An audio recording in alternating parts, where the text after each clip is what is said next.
Looks like we're live. Woohoo! Just bear with me a moment because I just want to see if we can.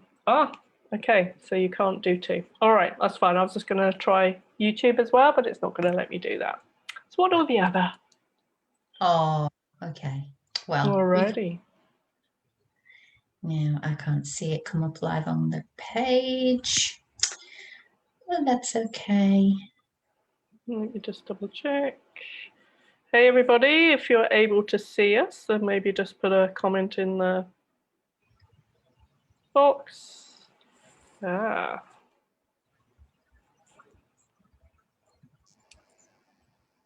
Okay. Looks like we're live. Woohoo! Looks like we're live. Oh, now I can't stop it. If you're able to see us, then maybe just Stop it. Okay. Hello. I need to be able to go back to that page. Okay, cross that out. Okay, I think we should be. Here we go. Right, now I can see the comments box. Alrighty, everybody, welcome to this new human guide Facebook Live that myself and beautiful partner Jane Slight-Leach are doing together every Thursday. So hello and welcome to our page, everybody. Hi everybody, good to see you here. Yeah, and if this is your first time visiting our page, then be aware that below this one there's lots of other Facebook Lives that we've done together. So you might want to check those out if you enjoy the content of this one too. So today we're going to be talking about a very hot topic called red flags and how to spot them. What do we mean by red flags, Jane? They are, well, what does a red flag represent, really? I mean, in everyday life, it represents some potential danger, doesn't it? You see red flags on the beach if there's, high, like rough tides or rough surf here in Australia, or it's a warning, basically. It's a warning. Yeah, it's a warning of potential dangerous situation. Yes, and we're going to be talking today on how to recognize red flags when getting into a relationship with somebody. Although we are going to be focusing mainly on romantic relationships, it can also apply to anybody else. You know, it could be a boss, for instance. You've gone for a job interview and you may not understand that maybe your boss may be one of those people that you're not going to get along with because, it could be. So what we're going to talk about is going to apply to every relationship, whether it's a parent, whether it's somebody in authority, but we're mainly going to focus on relationships with partners, so women to men and men to women. So this last week when we did it, it was all about birth. So it was kind of like more my topic, but this topic is more of Jane's speciality. And you know this topic inside out, upside down, back to front. You've been helping women who are survivors of relationships where there's been domestic violence. You've run some amazing programs for them. So would you just like to introduce yourself a little bit more than how I've introduced you for those new people that are joining us today? Yeah, for sure. Well, my name is Jane Slight-Leach. I've been working in this field for almost 10 years now. I can't believe it's been that long. It came about, my interest and my passion for this particular subject came from my own experiences of leaving a relationship and examining the reasons how I got into that relationship in the first place. You know, a lot of inner work and self-reflection in that, and what was going on for me at the time that I ended up in that situation, and finding myself after I'd left in a place where I had no real way to release the deep traumas that I was carrying with me every day. There are no services really set up specifically for that. Once you've passed that crisis stage and you go out into the world and re-establish yourself, get back on your own feet and start your life again, you're kind of left to your own devices. So that's why I trained in the methods that worked the best for me, that were most effective for me, and hence I call it the Life 2 project, because it's literally starting a second life. Yeah, so that's kind of the nutshell version of it. And so I started to come up with the ideas of what I wanted to do about 10 years ago, and that developed into retreats. Sorry, I'm just trying to get developed into retreats, and as sort of since I've taken the content from those retreats and kind of broken it up into different formats and different ways that make it as accessible for as many women as possible. So I work one-on-one with people. I work in a workshop format, so weekly workshops that are backed up by personal sessions, and I can do a 1-day mini retreat or a full 3-day full immersion retreat, which you've joined me on and worked alongside me in. And yeah, that's probably where my heart and soul is. Yeah, I love that work. Yeah, and to be able to work alongside you for that experience was just incredible. I mean, such deep respect for those women who went on that journey and such profound changes that they had. I mean, a lot of the women on that retreat I'm still connected to now, and I just so amazed to watch their growth. And yeah, it's just amazing. Yeah, they're incredible women. Yeah. And there's this perception in the world that there's no recognition for the strength and courage that many women have when they leave those kinds of situations, because it's your entire life is upended basically. And that's the awareness that I would like to bring back to this, that these women they're not weak, they're not powerless, they're not someone to be pitied, they're not we have this perception that they're incapable, or we have to kind of feel sorry for them in some way, but they're actually the strongest, most courageous people that I've ever met. Absolutely, absolutely. And today, Jane's put together an amazing PowerPoint presentation.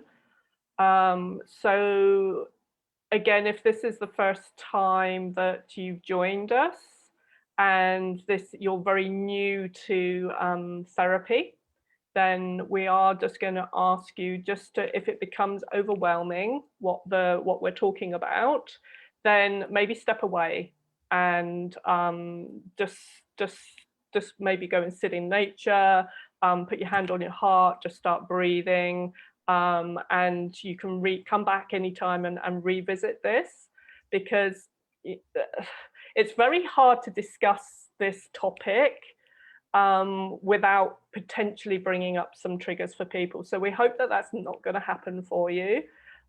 You can, at the end of this, reach out to either myself or Jane, and we can help you if that's what's happening for you. But we hope we're going to be able to take you through this in a very safe way. And Jane is like expert at leading women through the educational part of what they may have experienced, as well as helping them avoid, that's our wish, is to help you to avoid getting yourself in these situations in the first place. But also we're going to do a clearing process at the end as well. So anything that may be brought up for you, then we will do a clearing. Alrighty, Jane, are you ready to get started? Sure am. Yep. So yeah, thank you for preempting that, Sharon. That's really important. So take responsibility for your well-being as we step through this, because our intention is not to trigger, it is actually to raise awareness about these topics that all women really should know about and be aware of, and have an understanding of, just because it's a form of prevention, to prevent you getting into situations that are unhealthy. So yeah, just be aware that our intention is for your education and your empowerment in this area. Yeah, If it and trigger you, if you've had some of these experiences, we are here, and as Sharon said, we'll run through a process at the end, so bear with us. And if you've experienced tapping, or if you have some kind of technique at your fingertips that you can use, deep breathing, something like that, just engage with those skills that you already have. Yes, and I just want to put a little shout out to the men as well, because if there happens to be a man watching this video, because this is going to go out on YouTube too, then we do honor the fact that some men get into relationship with women who are also can be quite abusive as well. So though it's predominantly a woman's experience of getting into a relationship with a man, it also works the other way around as well. So we honor those men. Yeah, I was actually having a conversation with a lovely gentleman just a few days ago about this very subject. So it is it's multi-generational. It's both genders. It's across many different types of relationships. But we tend to be approached mainly by women who have had this experience with the men in their lives. We do. So red flags, how to spot them, what to do about them, a discussion about personal power. Woohoo, let's go. Yes. So I like to start with you. Basically, it's all about you. So when we start to consider these types of situations, going into, potentially a new relationship, you may be thinking about dating, or you may have even met somebody, and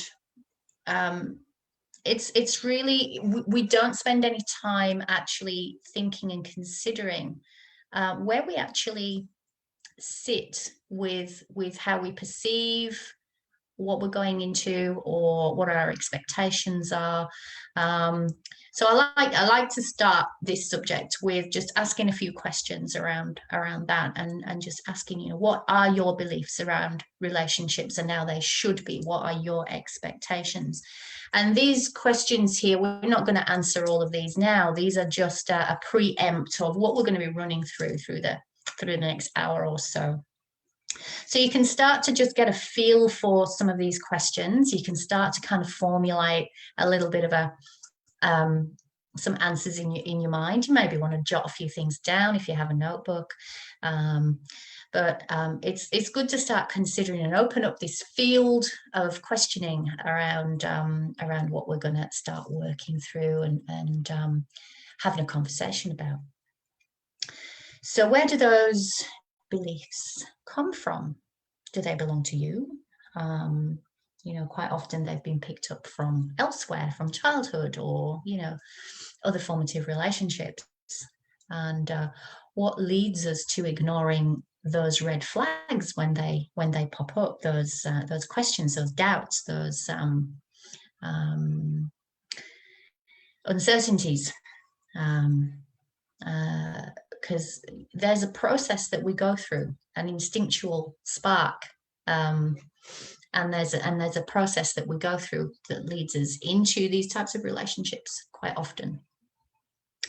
How do you respond generally to your gut instinct? Is this something that you really pay attention to, or is it something that you may sometimes pay attention to, or is it something that you dismiss? What are your boundaries, and how do you maintain them, and how do you feel about that word boundary? That's an interesting one. How does your past experiences of abuse influence today's decisions? So what do you consider? Are there fears popping up about things that may have happened in other relationships, or are you expecting everything to be rosy because you've had different types of relationships, or you're projecting other people's relationships of how that should be. There are lots of influences around past experiences that we project. How does your innate sense of self-worth and self-love create the bedrock of your choices? Now, that's an interesting one, and we will go further into that. So whether your sense of self-worth is good and high, or whether it's low and it's not so good, this is the foundation of your decision making. You make your decisions according to how you value yourself. And how can loving you first change the world? Yeah, it certainly can. I love that question. How loving you first? How can loving you first change the world? Yeah. Yeah, amazing.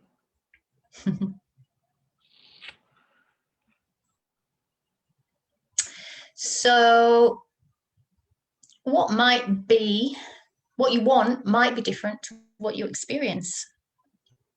We all have ideas and aspirations of what we want in a relationship, or in friendships, or whatever kind of relationship it is that we are contemplating embarking on.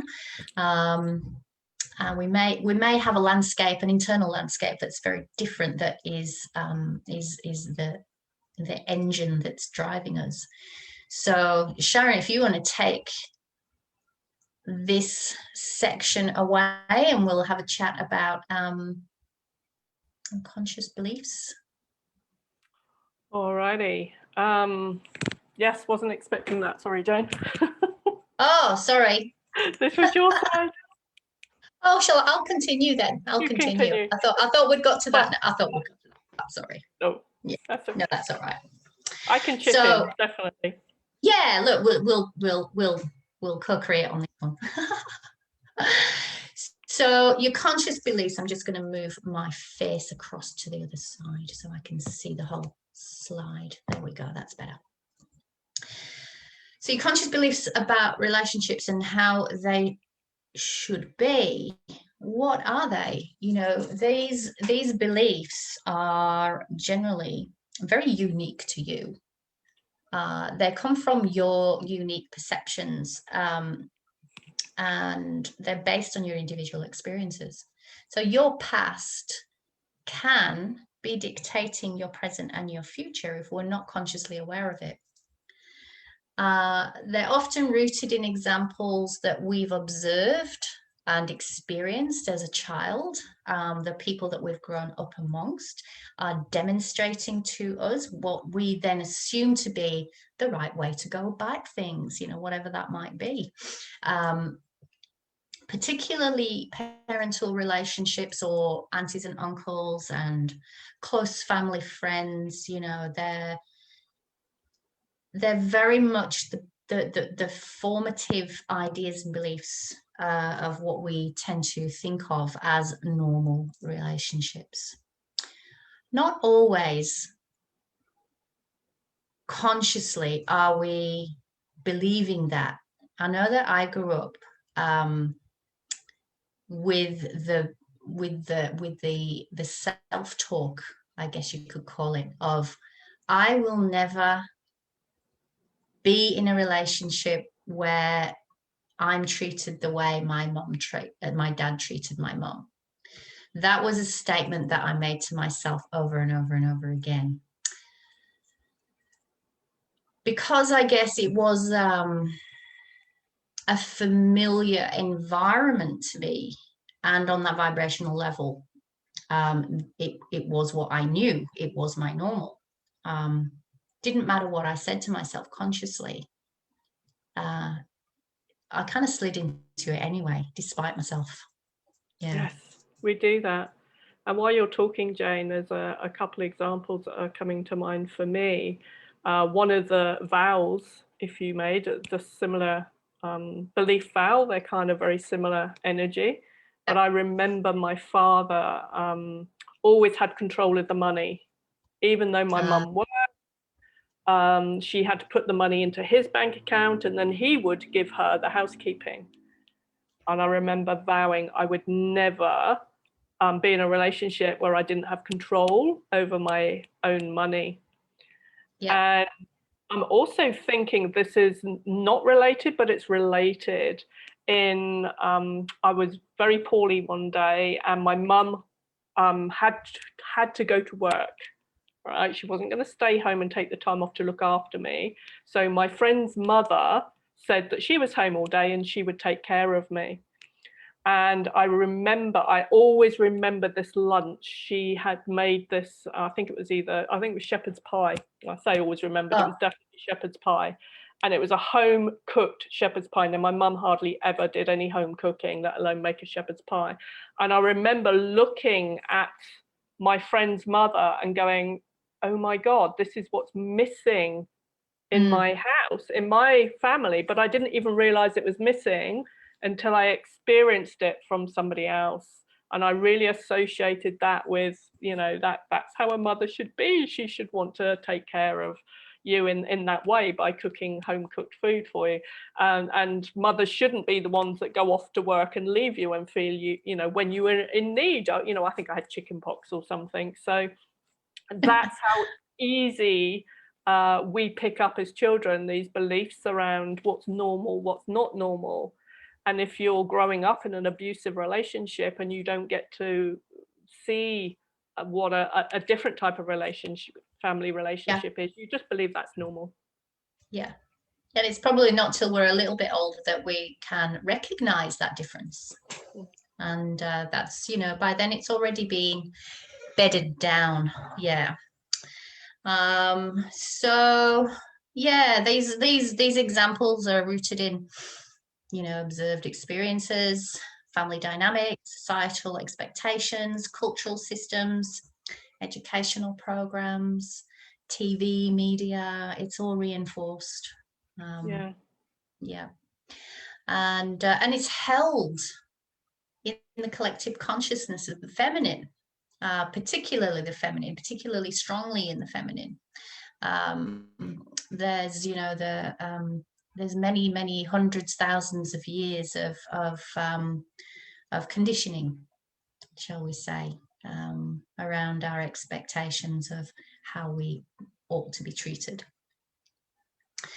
And much of it is mostly unacknowledged and unquestioned most importantly, because we don't know what we don't know, and we don't know what we're meant to question.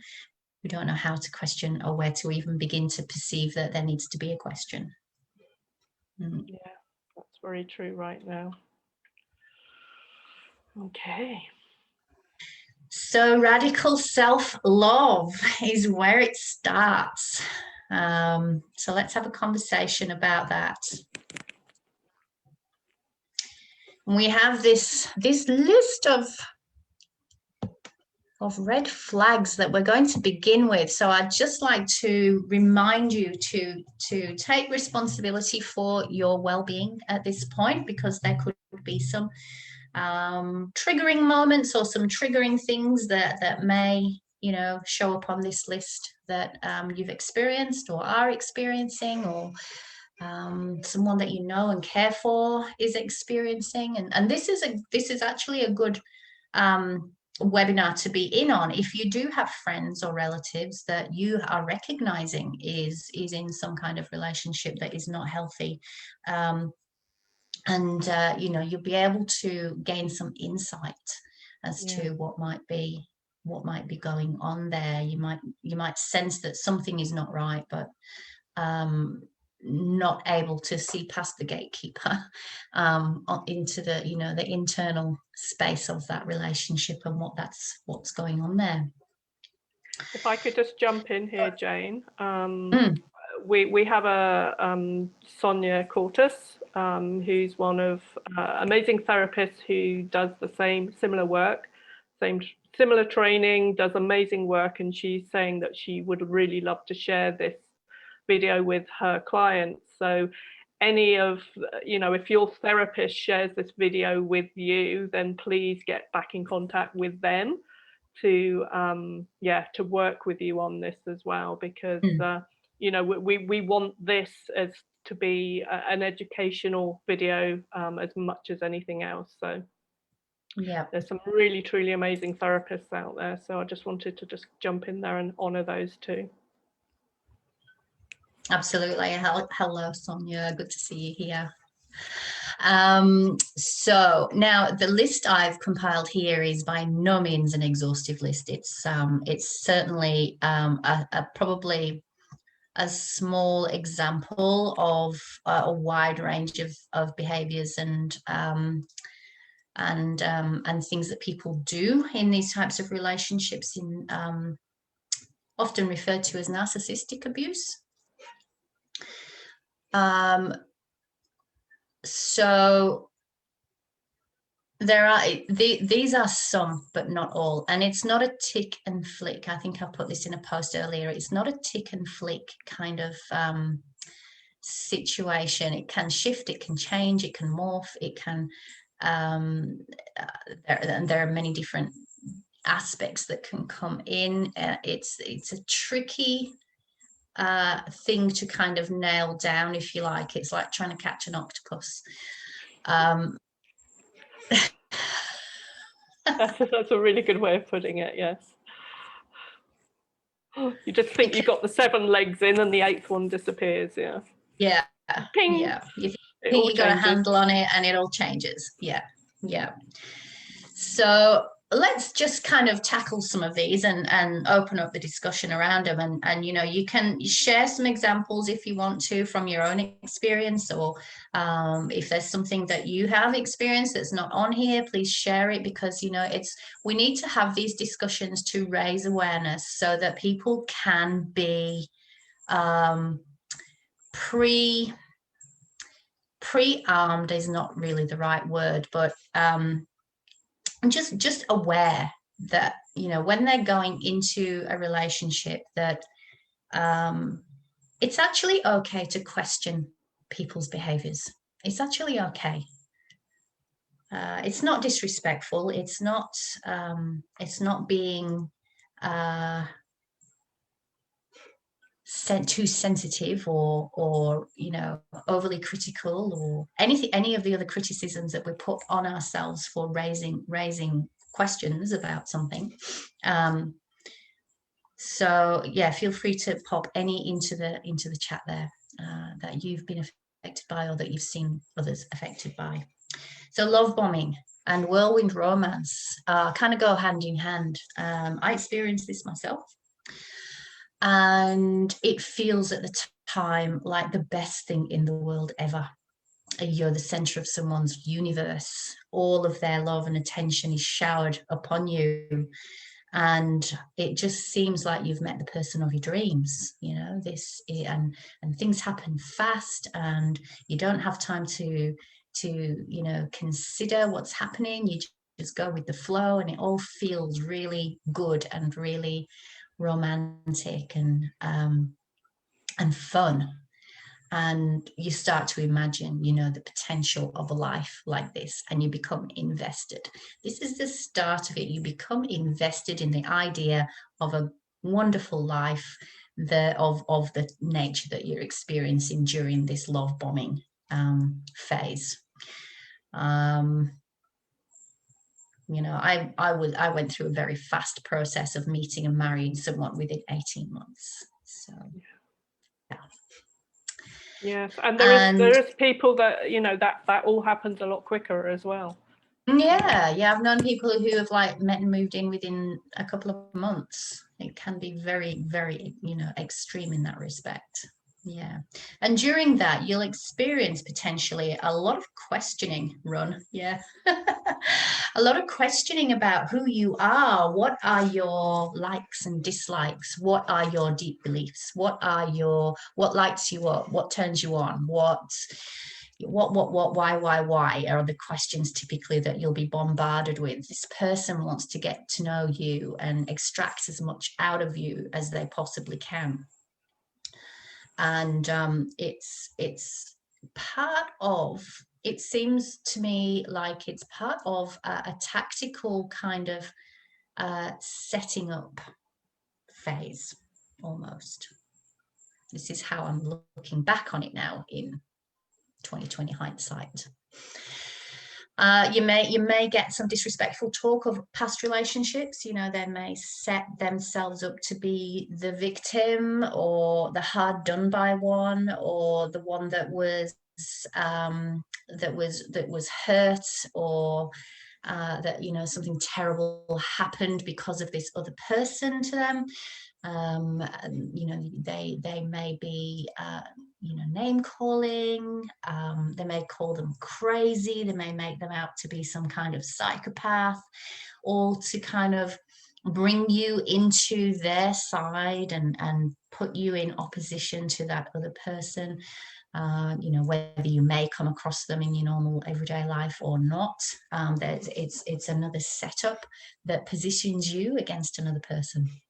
Yeah, I can give an example of that actually. Is met this guy internet dating, met him for a walk in the park. He was telling me how he hadn't been with anybody for 2 years because he was nursing his broken heart, because the girl that he lived with for a couple of years suddenly upped and left him without any explanation. And she had gone back to her home country because she didn't come from the UK, and then came back, collected her stuff, and then one night she just, oh, that's right, she was going back to her home country to be a teacher, but she didn't tell him that until after she left. So she'd literally gone back to her home country, got herself a job, came back, collected her stuff, and then overnight just vanished. And he didn't know why she had gone, and it broke his heart. And, you know, immediately I'm thinking, oh, what a cow, you know, how does she do this to this lovely man? And then very quickly I realized, like, she got the hell out of there. And the only way she could get away from his control was to do it in that way, to flee in that way without him knowing that she was going. Yeah, totally. So ghosting is a common thing, a very common thing. So when you get to the point where you're starting to get hooked a little bit, and they've got the sense of this, they're going to test that, and potentially, you know, stop communicating with you suddenly. So the sort of onus then becomes onto you to question what you did wrong. And naturally, that's what we would do, right? We would go, oh, did I say something? Did I do something? Have I upset him? Have I hurt him in some way? I need to find out what I did. So you start trying to communicate. And ghosting is a very destabilizing, another destabilizing tactic. It keeps you uncertain of where you are in this dynamic, in this relationship. It keeps you on the back foot, not knowing whether things are okay, that you're still the love of his life, and, you know, is it all over? I'm so devastated. I think I've ruined things. And you try to scramble it back. So, and that's the signal then that you're hooked. So, and then, you know, potentially, and this is not like in any kind of way an order that things run in. It's kind of a typical kind of rolling of events, but any of this can happen at any time throughout the whole scenario. So the controlling behavior can then potentially begin, and it might not be overtly controlling to start with. It's certainly, if this is a narcissistic type relationship, it certainly will become very overt in the long run. But to start with, the controlling behavior might be something like, oh, you're going out tonight. Oh, I'd planned for us to have a pizza and, you know, watch this show on TV. Oh, that's okay. You go and do that. I'll just stay here by myself. Now, that's passive aggressive. And that's controlling. So it may be very covert things like that. Oh, you look nice, but I don't know about that skirt. Oh, well, you make your decision. That's okay. Creates that doubt. That sense of, you know, questioning yourself again. And again, you know, it'll be a signal if you go and change your skirt that person does have an increasing level of control over you and your actions and what you do, how you live. Not allowing you privacy. Or, you know, I just really would love to know where you are and what you're doing every minute of the day, because I'm thinking about you and I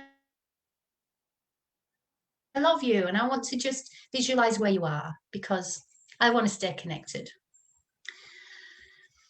And that kind of, you know, you give up that level of your own autonomy, and that sense of being able to move around independently and make your own choices starts to diminish as well. So that person is edging their way a little bit further into the space that you're not together, and needing to have the knowledge of where you are, what you're doing, who you're with, what you're talking about. They may even start to, you know, pick up your phone and have a flick through it while you're together and make some kind of, you know, plausible reason why they might be doing that. Oh, I thought I'd sent you a message today. I was just checking that you got it.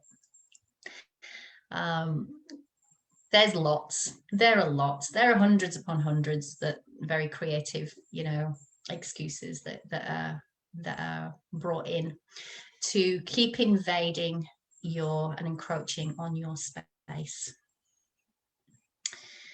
All sounds very intimidating, doesn't it? And you would think that anybody would start to notice this type of thing when it's happening. And some people do and some people don't. Some people completely accept what the other person is saying because, you know, they don't have that sense that this is these are invasive actions. It's simply not recognized. It's not on the radar. And there's much conditioning that people have that, you know, we must be polite, we mustn't upset people, we have to be open and sharing and caring and accepting of other people and how they live their lives. So we're taught quite often to give much of ourselves away and ignore any of this intuition that might be going on for us. Jane, can I just jump in here and just say, can you just hold your mic a little bit away from your hair? There's something going on. Do you have a headset mic or a? No, I've not got anything on. It's the laptop. Oh, okay. It's just a little bit rattly. I thought it was your hair, but carry on. Sorry. Might be my chair swinging. I'll try and keep still. So separation from family and friends, that can happen quite early on because you can become so wrapped up and love bombed with this person that everybody else fades away. Your full attention is on this person, and then, you know, it gets to a point where suddenly there's nobody else around. There's nobody else in your life that was usually around, and people have kind of, you know, gone off and they're doing their own thing. Often there can be deliberate starting of conflict between you and other family members or friendship circles, and that can be a deliberate act to kind of create separation. So what this is doing is diminishing your support network. So there becomes less and less people that you can turn to, talk to, share your thoughts with, share your fears with, and your opportunities to actually get help become less and less. And there's a sense of guilt quite often that we let that happen. We don't see it coming, and a sense of guilt and shame around allowing that to happen. A sense of disloyalty to those friendships by letting this relationship completely take over, and becomes more and more difficult to actually reach out sometimes. And that's when isolation will happen. It becomes easier for them to completely move you away from any sense of support or, you know, friendships. In my case, I couldn't actually get any further away from my family than I am now. I came to Australia from the north of England after I got married. So I literally couldn't be any more isolated from that network that I had existing back then. I literally am on the opposite side of the world. So then it then becomes very difficult to actually start to reach out when things become difficult within that relationship. Criticizing, again, that can start off with something just kind of benign. Oh, you look great, but do those shoes really match? And it can kind of creep up and escalate into full out, full blown, you look awful. I'm not going out with you looking like that. There are many, many, many levels of criticism. I've sort of focused on, the appearance, but, it can be your ability in your job. It could be your ability as a parent. It could be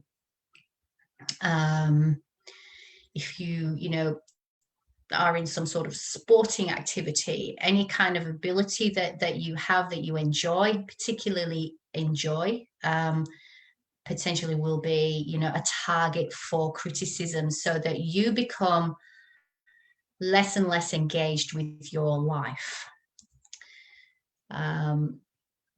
This person can often become the guru, I guess, the one that you pay most attention to. They're quite often the only person that has any kind of influence in your life by the time you're getting, deeper into these relationships. But they become the one that you pay most attention to, and you start to take on what they say as truth. It's like a frog in the pot syndrome. You don't know you're in it until the water starts to get hotter, and there's the boiling begins. So there's no, I don't ever kind of have an attitude towards anyone who's in this kind of situation of blame, should know better, why didn't you see it coming? Because you just don't. You simply don't, and it ain't your fault. So another thing that a narcissist will often do, and this is actually one thing that I find absolutely fascinating, is that they will accuse you of doing the things that they do. And I love this, because if you start to get an idea that something's wrong, this is one tip. This is one, if you only remember one thing out of all of this, if they begin accusing you of something that you can see that they are doing, pay attention to that, because that's your confirmation that this is what's happening. So for instance, a common one is you're having an affair, you're cheating on me, I'm going to find this person that you work with and I'm going to destroy their lives. And I'm quoting this because this happened to me.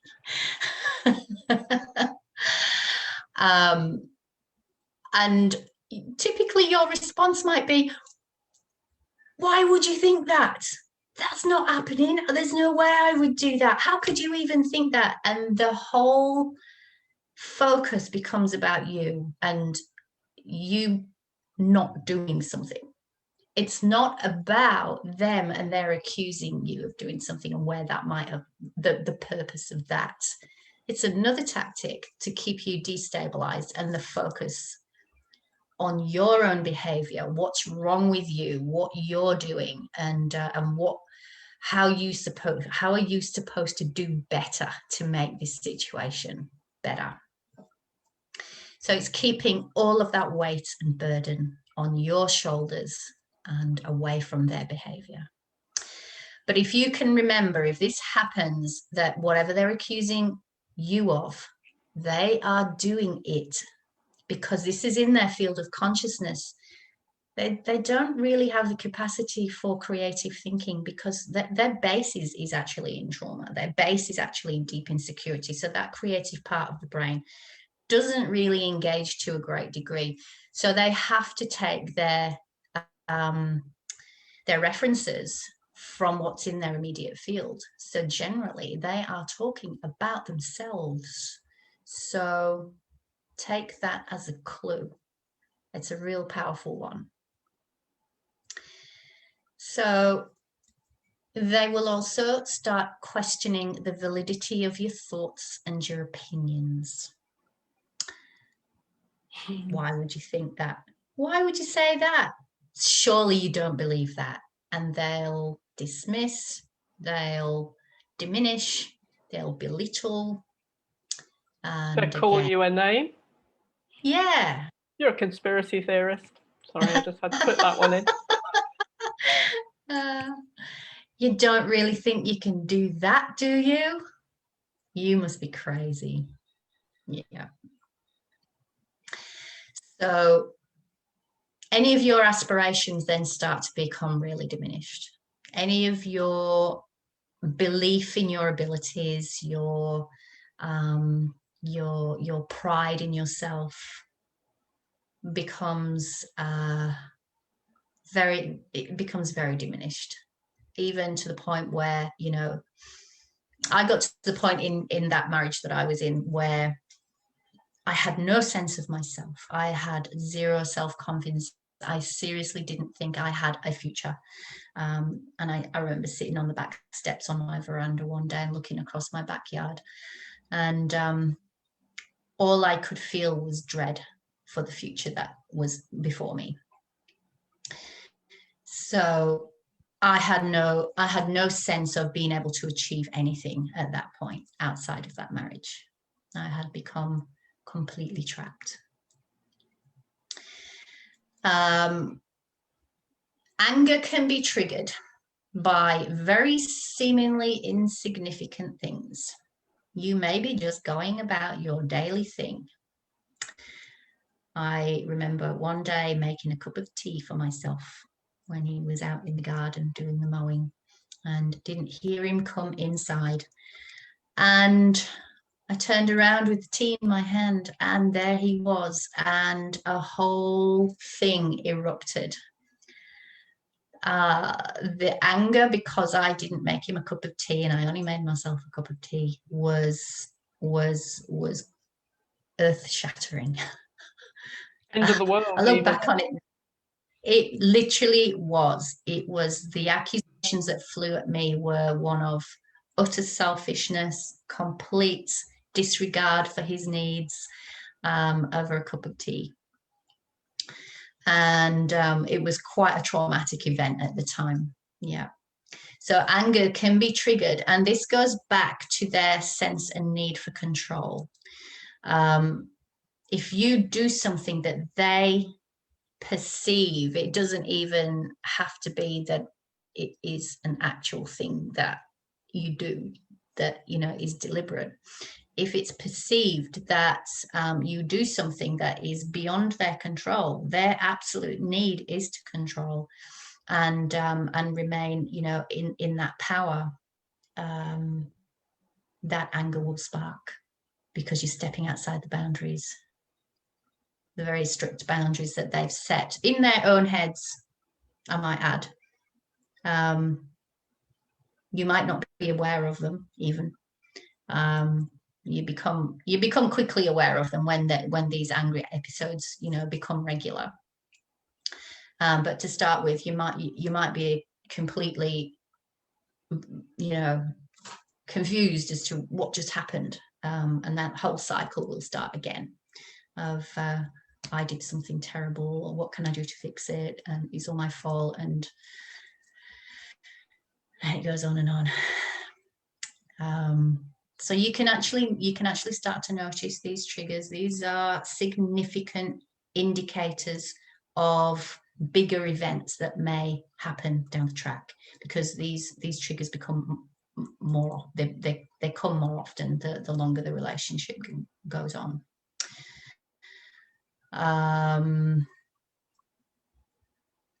they will find your triggers. And that's going back to the start of the top of the questions here, this deep questioning about who you are, what are your beliefs and your values, and an exploration of your life experiences during those early conversations. What you might perceive to be, he's really interested in me, he wants to know all about me. This is a tucking away of information that is going to be able to be used against you at some point. So finding your in them against you is quite an evil tactic, because they have deliberately gathered that information quite often, and personal, deeply personal, intimate information and experiences can be dragged up. Conversations or small arguments that you may have had, or disagreements, they'll be dragged up. All the times that you have done something wrong, what they perceive or accuse you of being wrong, they will bring that up in these times when these discussions or arguments or flare-ups happen. And you won't be able to reason. You won't be able to reason it out, talk it out. It's their truth, and there's no deviating from their truth. You have your truth, but it won't ever override their truth. Gaslighting basically is, I guess, the overarching description for much of this behaviour. It's designed to destabilize, to diminish, to make your inner world crumble, so that you become dependent on them. And they can behave, at will. It becomes like a sport almost, quite psychopathic at times, depending on the situation, the personality. Some of it is, it doesn't go this far, but some of it definitely does. So it's very important to be aware of some of these signs, and if it triggers, if your intuition kind of sparks, it's good to pay attention to it, track back to what just happened. Triangulation is the bottom one, the final one, and that is something that quite charming, or seemingly normal people who have these behaviors, they display quite normal behavior on the outside to people outside the relationship. So quite often, I'm sort of told by people, I felt like the crazy one. I felt like that I was the one that was doing all the bad stuff, because the triggers and the reacting and the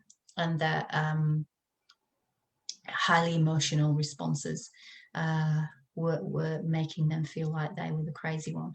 And this individual can remain quite calm, reasonable, and what happens then is they engage other people and say, see what I have to deal with, see what she's like, see what I have to put up with.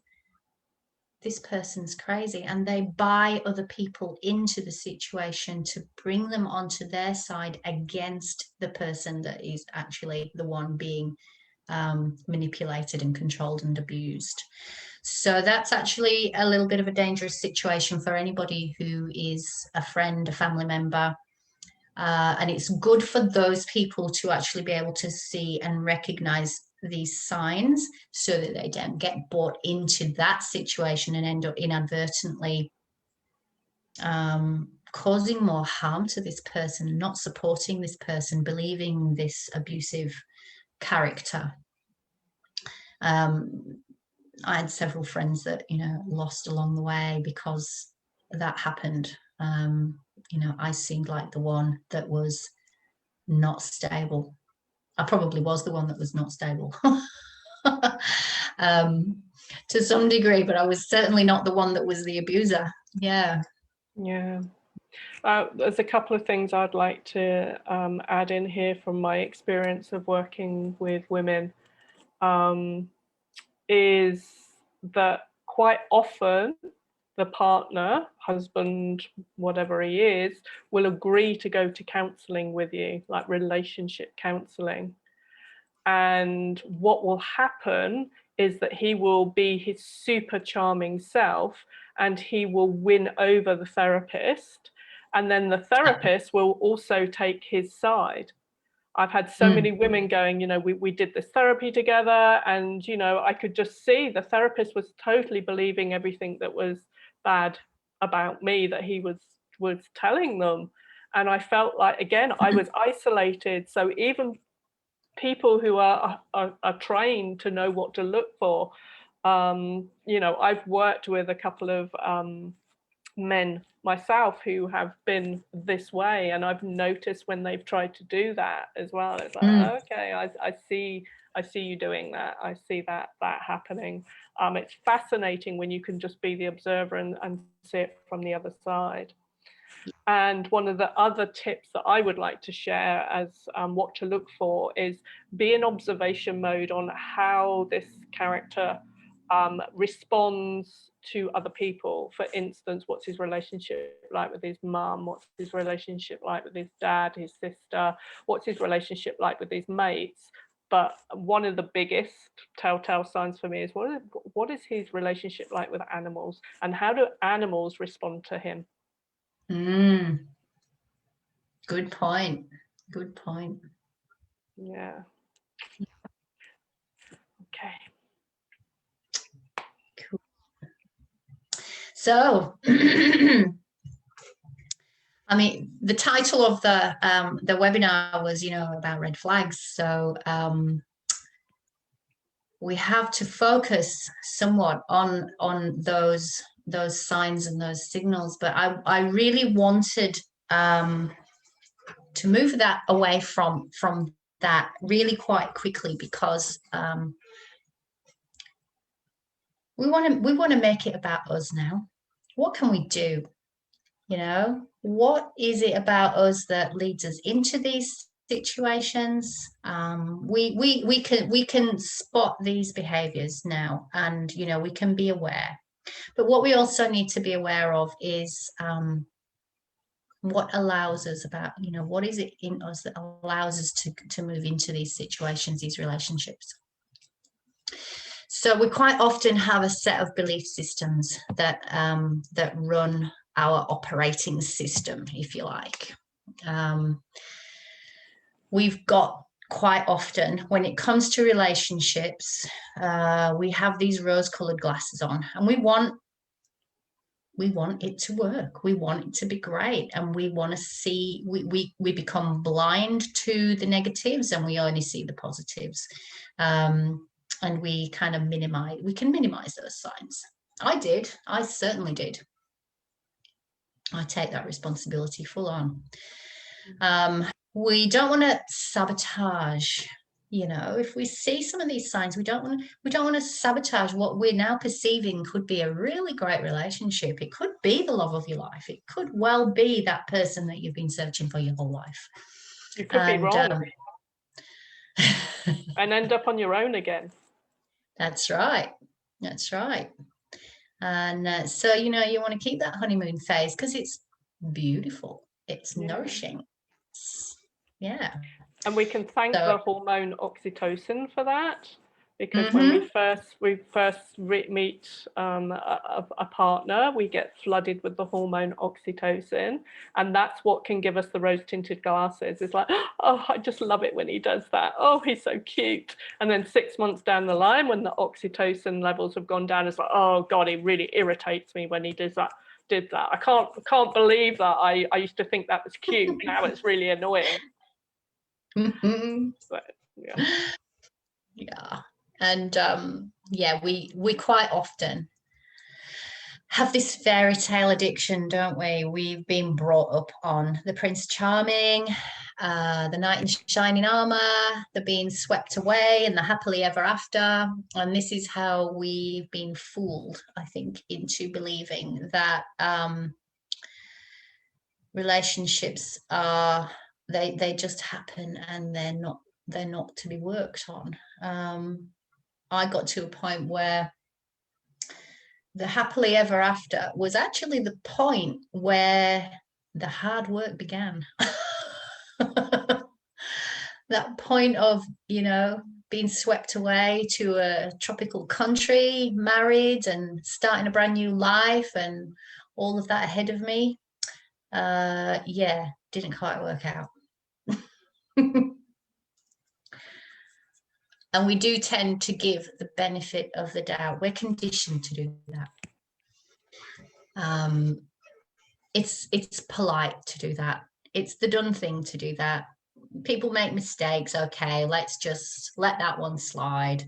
You're actually setting a precedent when you do that. If you don't question, pull someone up, say to them that that's not okay, and just let it go, you're actually setting a precedent, because there's boundaries that are being tested the whole time in these types of relationships, and these people become very aware of how far they can go. So giving the benefit of the doubt, we've got all of these fears and needs as well that sit behind all of that. Fear of rejection, need to be accepted. You know, some of these go back to the birth work that we've talked about in past webinars. Fear of abandonment, those types of things. So there's, like, just down the page, there's a very recent video about fear of rejection and abandonment. You might want to watch that. These fears go very, very deep. These are survival instincts. So being rejected and not accepted are very base root chakra issues that, you know, we talked about ghosting and those types of behaviors. This is what that plays right into. People pleasing as a default. Quite often we want to make everybody happy, and there's nothing wrong with that. But if it comes as an obligation and at the depletion of yourself, that becomes a problem. And this will be identified very quickly by one of these characters, that, you know, they will keep asking and you'll keep pleasing. You'll be doing all of the things that they want and what they like and what they love. And, you know, the demands will become more and more, and the expectation will become more and more as time goes on. So that becomes a chronic state then, because it'll come to a point where there's nothing that you can do that will please them in the true narcissistic characters.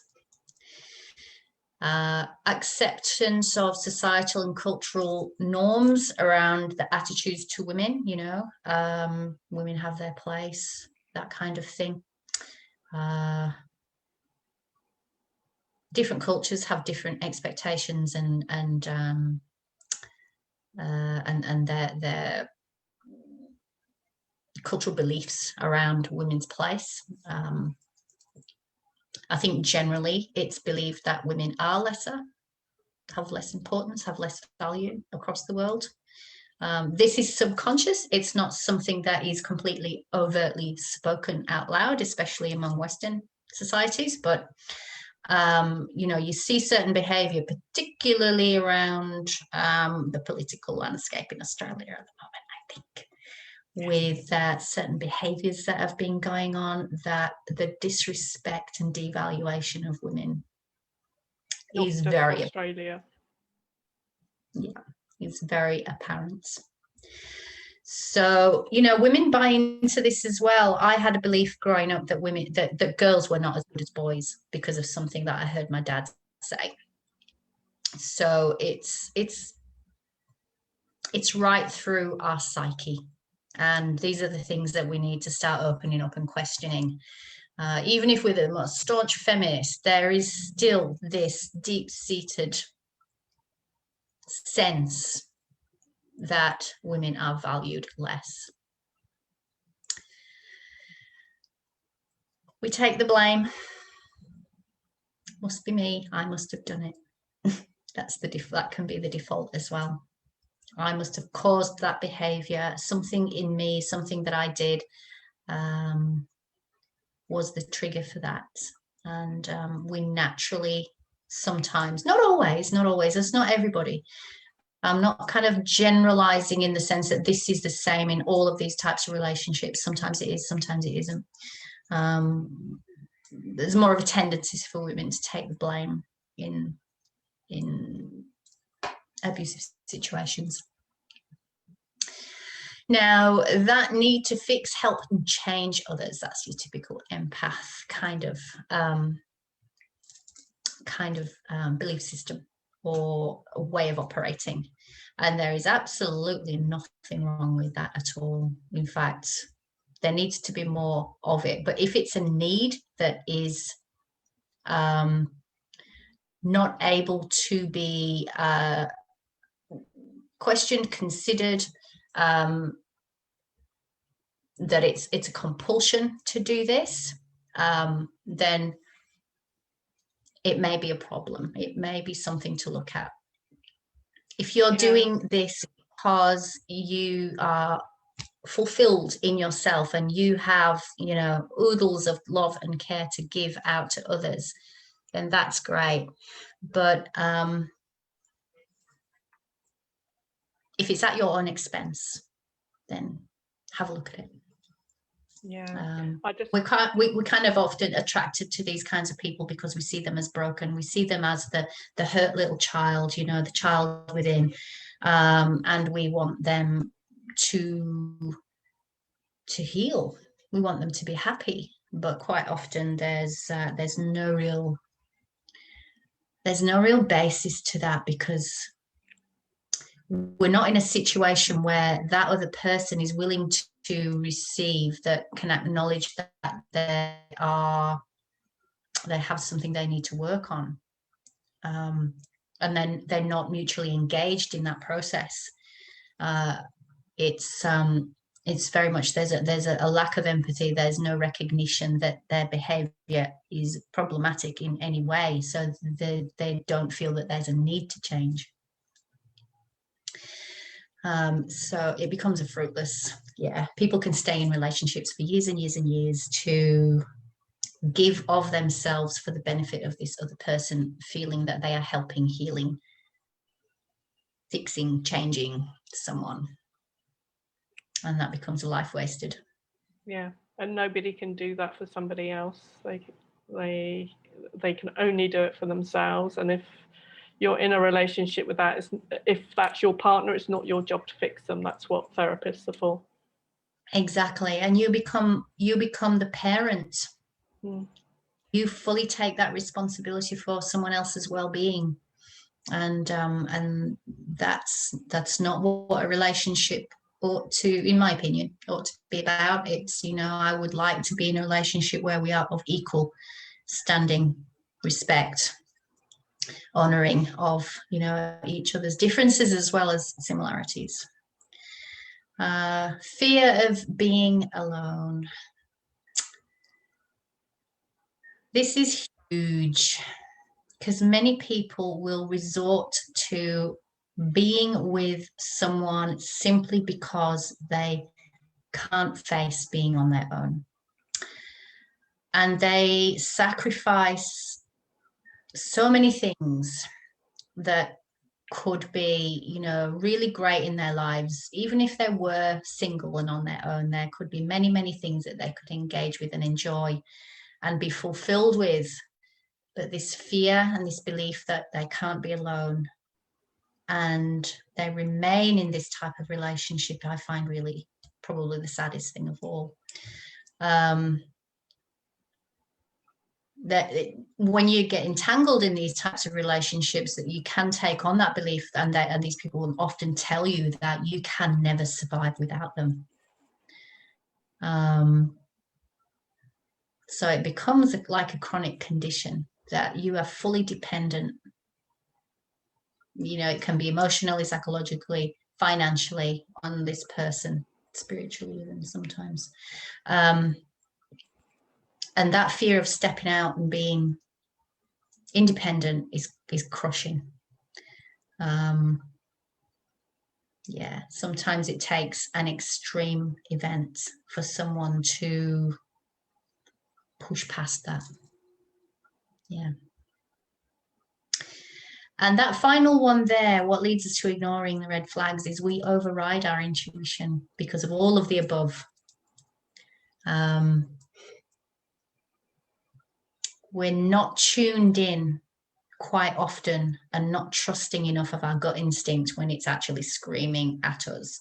You know, we kind of know all of the physical effects that can happen when we ignore, you know, certain things, emotional states, gut instincts and things like that. We can develop illnesses and very, very strong emotional states, pain, physical pain, that type of thing.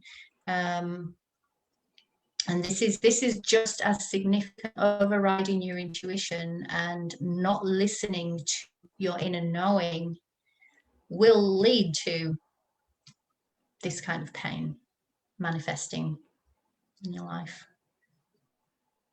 That's one of the main questions that I will ask somebody is when was a time that you didn't listen to your intuition, where your intuition told you to run or get out of that situation or don't go to this place, you know, because that I think that's the starting point where people lose trust of themselves.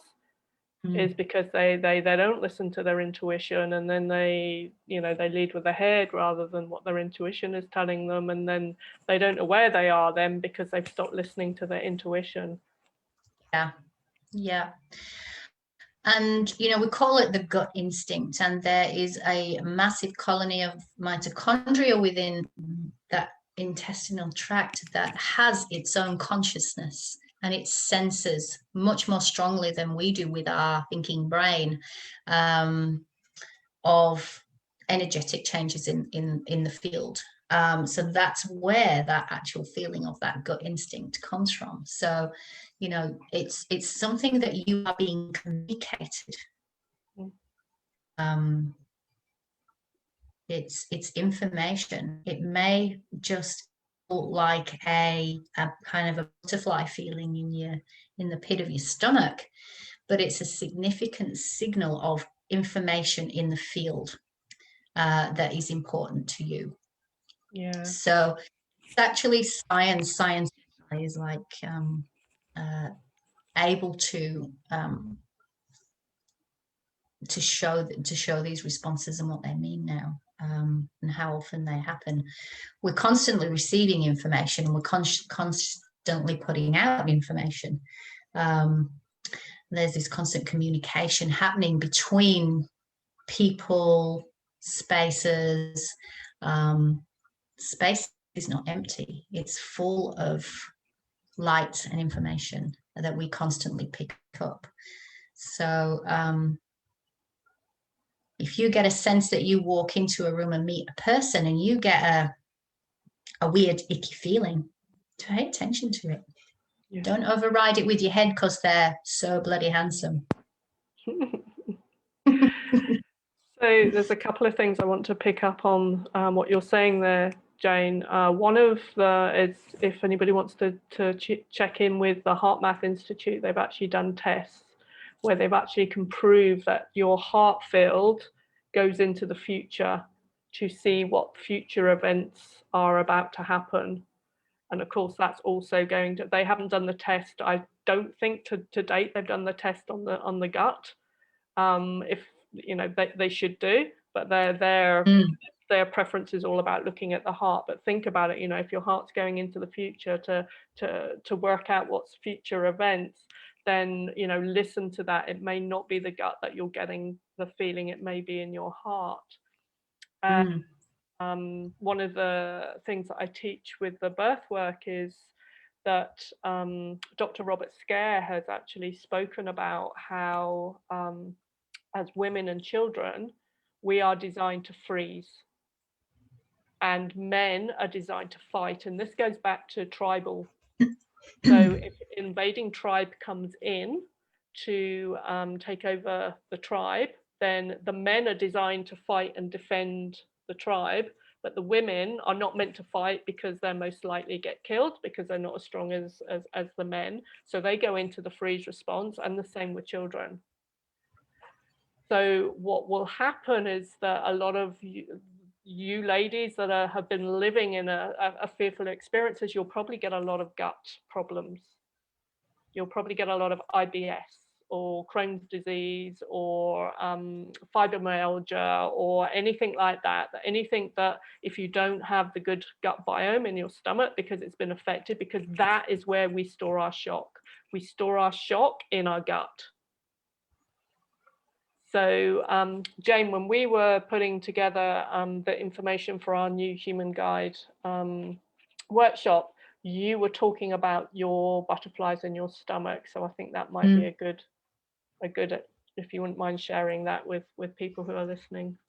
Yeah, it's I kind of have this very distinct feeling in my gut when my intuition is talking to me, when it's actually, you know, at a point where it's really firing up and it's really strong. And I liken it to feeling like I've got a stomach full of angry bees. And I feel the humming and the buzzing and the activity. It kind of starts off low and then it sort of increases to this vibrational level that these bees are humming, they are angry, they are trying to get my attention. And yeah, that's what it feels like. It feels like a swarm of bees in my stomach. Wow. Wow. Okay. The art of self-inquiry. So we did a whole webinar on this, didn't we, a few weeks ago? We did. Yes. Check out the page below for yeah, or on YouTube even, the art of self-inquiry. We did a whole hour and a half, I think, maybe even a little bit longer of. Yeah, it was a long one, that one. Yeah. So art of self-inquiry, it's a series of questions that's designed to uncover your deeper beliefs about the issues or situations that you struggle with, or the things that are holding you back. So they can be tailored to whatever you want to be working on, really. Yeah. Yeah. And helping you to find the core, to go back and find where this emotion, this feeling, where this started, where did it originate, where did it come up. So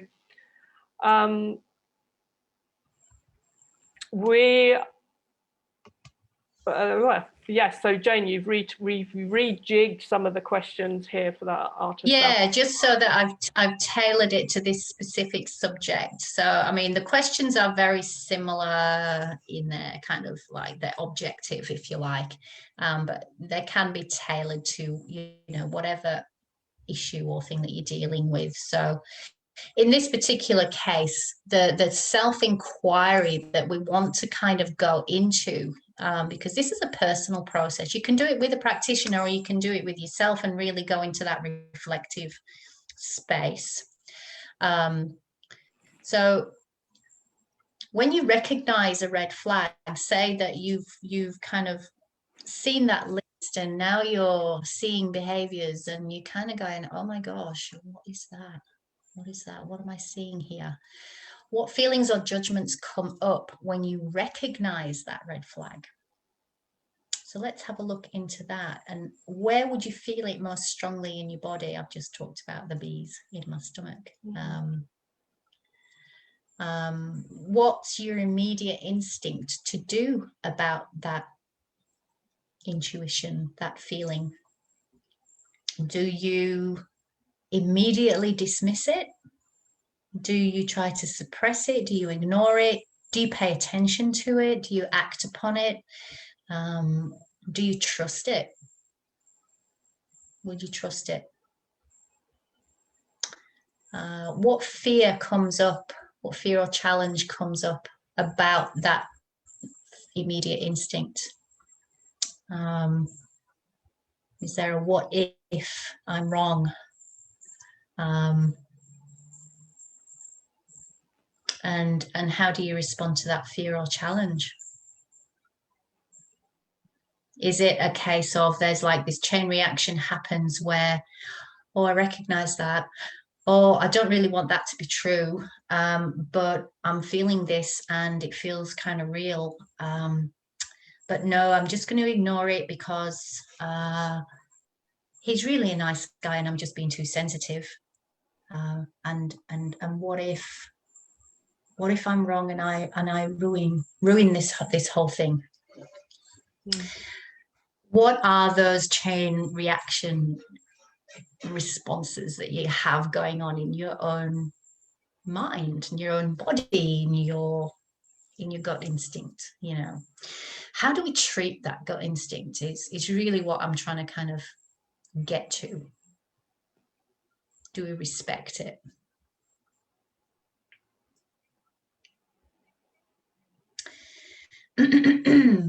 It's not really about it's not what we want to hear, is it? But we can't change the behavior of others. We can only change ourselves and how we respond to the behavior of others. That's the ultimate truth, isn't it? Yeah. Quite often that we don't want to accept. We think that if we are good enough, loving enough, caring enough, we can change things. It's quite often not the case. Yeah. So what are our past alive experiences are rippling through us in this present moment? So I'm sure while Jane's been talking here that you're probably checking back in, like, because we do this, you know, I'm doing as Jane's talking, I'm thinking about past relationships that I've had with men who could, you know, will do act in a narcissistic way. But do you go back further than that?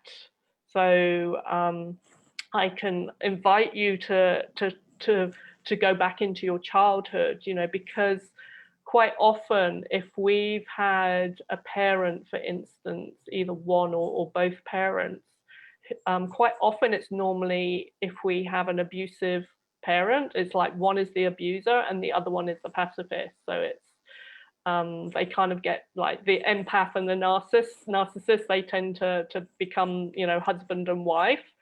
And as a child of having parents like that, that can be pretty tricky, because you've got you know, one parent that is gaslighting you, that's trying to control you, that's is, you know, punishing you, aggressive with you, losing their temper with you. And then you've got the placator parent who's going, you know, oh, well, let's just smooth everything over, let's try and keep everything calm. And really, that what you're learning from your parents is that's how relationships should be. And you're also learning that this is what love is. This is how relationships are. This is what love is. Love can be painful.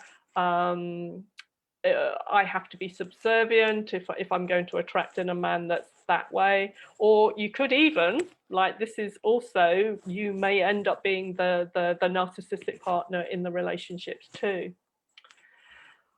It can go back to unconscious memories as well. So it's very easy to go back and kind of like explore our past relationship with people, our relationships as children in with our conscious memories. But this can also go back. These patterns can be set up in a pre-conscious way, in an experience that we may have. And this is my particular area of work, is where we go back into those pre-conscious or unconscious memories. So it could be something that has happened in utero, for instance. So maybe as far back as conception. You know, not all conceptions are planned, not all conceptions are wanted, and not all conceptions are a pleasant experience for your mother, for instance. And it could be that, yes, it may be a pleasant experience for your mother, but she may have had some form of abuse happen to her in the past. So while we're in utero, our perceptions of the world is through, we create that through our mother's experiences. So if mother's holding on to a lot of unhealed trauma, maybe some sexual abuse trauma or some physical abuse or emotional abuse or mental abuse that she's experienced, we tend to get programmed, if you like, while we're in utero as well. So one of the questions I'm going to ask as we go through a process in a minute is like, who does that energy belong to? You know, this belief system that you have, or this energy of the trauma that you may not be able to clear because you haven't got back to the beginning point, the start point of where it came from. It may not even be yours. It may belong to your mother. It may belong to your grandmother. One of the things that kind of like messes with people's head is when you think about the egg that created you was developed inside your mother when she was a baby inside your grandmother's womb. So that's how the generational energy gets kind of passed through as well. So this could be generational energy. It could be something you brought in from a past life.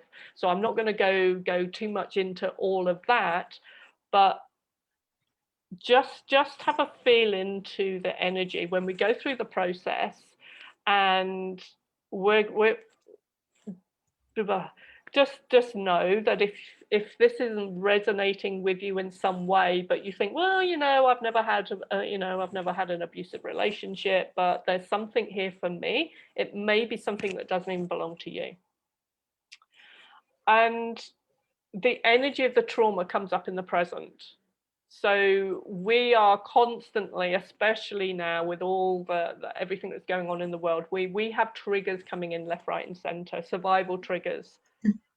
Particularly, you know, we have a government that are telling us what to do right now. You know, don't go out without your mask. You got to social distance. You got to do this. You got to do that, and all these rules and regulations. And like, you know, we're going into more and more and more control, and that potentially is going to be triggering people. Some people love it. They're just going to go, yes, you know, I'll just do whatever you want me to do. I'm going to be compliant. I'm going to be the people pleaser. Because I'm going to do whatever it takes to keep me safe. And I believe you as my parent or as the government that you're keeping me safe. So of course, this is what I'm going to do. I'm going to do anything to keep myself safe without actually critically thinking about what's going on. And this is the same kind of relationship. And I was trying not to go into this, but I'm going to go into it now because I'm here. But this is the kind of relationship that we have with our parents, and then we can have with our partner. You know, we're taught as kids that, you know, don't do this, don't do that. Give your uncle a kiss as he comes in. You know, you got to hug this person. You got to if you do something wrong, you got to go and stand in the corner or go and sit on the naughty step. And we learn very quickly that if we go against authority, then there are consequences to that. So every single day we have these triggers, if you like, and we're not always consciously aware of them. So again, you know, we're going to invite you to check back in with the other videos that we've spoken about, because we give you tools and tips on how to check into your body, how to check in whether this is actually a trauma event for you, and how to get back to that. And we're going to do a little bit of this in the process that we're about to do. So how does this ripple into today's decisions, our thinking, our emotional, and our behavior and health? Well, you know, Jane's given you a really good example, and I've given you a good example, is if we hold a lot of shock and trauma in our bodies, then, you know, it affects the gut biome going on in your body, and then you stop digesting things, and then you get all these different toxins in your body, and it can lead to physical health issues. If you feel like that you're responsible for the world, and this was one of my things, is being responsible for my parents, responsible for my brother, responsible for the world. And, you know, it's no coincidence that I have shoulder issues, because we carry the responsibility in our body, and it's mainly shouldering the responsibility. So one of the things that we came up with last week was actually when we were talking about the birth experience, how do we know when we actually have, you know, birth trauma to look at? So, and it shows up time and time again, but we don't relate that back to our birth trauma. So anytime that we're under extreme pressure, stress, or a traumatic event is happening, how we respond to that event will often show us what our core beliefs are, what our deep beliefs are about the world, but will also show us the patterns that have been created earlier on in life. So I'll give you a quick example of that. So my birth experience, I was coming very quickly. The midwife gave my mum some pethidine. She got overwhelmed with the drug. She went to sleep. As a baby, I then started to feel really very woozy, and I had to fight my way out of the womb myself. So I was all on my own to do that. My mum held me for a couple of minutes. She went back to sleep. I was shipped off to the nursery for 5 hours. When I was writing my book, writing a book is a very stressful event. You have all your negative beliefs going on in your head. You can't do this, it's not good enough, blah, blah, blah, blah. And I would find that I would start the process very, very quickly, and then doof, I'd be asleep. This wave of tiredness will come over me. So as soon as you're under pressure, something like your birth experience can replay itself.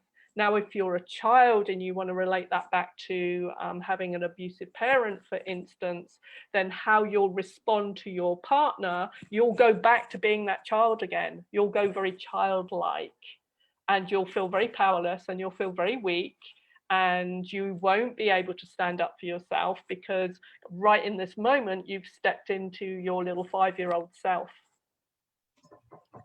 So so I think that's all I can say on that right now. Jane, is there anything you want to add to all of that? That's definitely not all you can say on that. Well, yes, I'm just thinking about the time. There's definitely not all I can say about that, but yeah.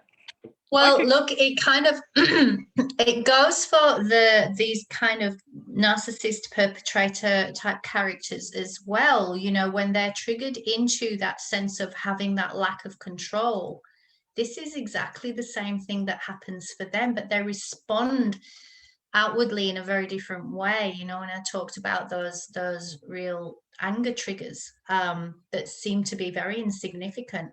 It's literally triggering them back into some deep sense of insecurity and powerlessness that they have to overtly and extremely respond with that anger and that real overt bringing that situation back under control. Yeah. And quite often there is a deep-seated rage towards the mother. And again, that can come from feeling abandoned at birth from mum. It can come from being circumcised as a 1-day-old baby, which is an absolute abuse to to baby boys. It's because that's done without any pain relief whatsoever. The little boy, the baby feels violated, and it's like, mum, you didn't protect me. And that can also go if you're in if mum's the passive one and father's the aggressive one, or the stepfather, and mum's the one that the rage is about, is because she didn't protect you. She's meant to be, she's meant to be your parent. She's meant to love you and take care of you. And maybe she puts the abusive partner or husband or above you, makes him more important, because she's living in fear of her life, living with this abusive partner. So then that can create a rage within you, and then that then gets passed on to your partner, your girlfriend, your wife. So and there's a lot that we could talk about with the brain development as well, but we won't go into that too. Yeah, there's so much. There is. Once we get going, it's like hard to stop. Yeah, I know. Let's go. So I'm conscious of time as well. So so what it comes down to is it's prevention from allowing yourself to get caught up in these relationships, these types of situations. And what do we do to prevent that? Well, it's all about you, and you prioritizing your sense of your self-worth and your love of yourself, and you make this the bedrock of your choices. So we've got these links here in the diagram here. So I've kind of chosen these 3 key areas that once we start to resolve these things and we are conscious of these things, then the ultimate place we come to is one of self-love and appreciation and self-compassion and self-nurturing, which when you actually are operating from that place, these types of relationships become less likely because you are in a place where you are honoring yourself and you don't tend to sacrifice your needs as easily. So we deal with the past trauma. However, you know, as much as we can, you know, we can work on what we're consciously aware of. If you choose to work with a practitioner, you can go, you know, way deeper and start to uncover lots of things. I mean, we could talk for a week on that, you know, that subject alone. Sense of self-worth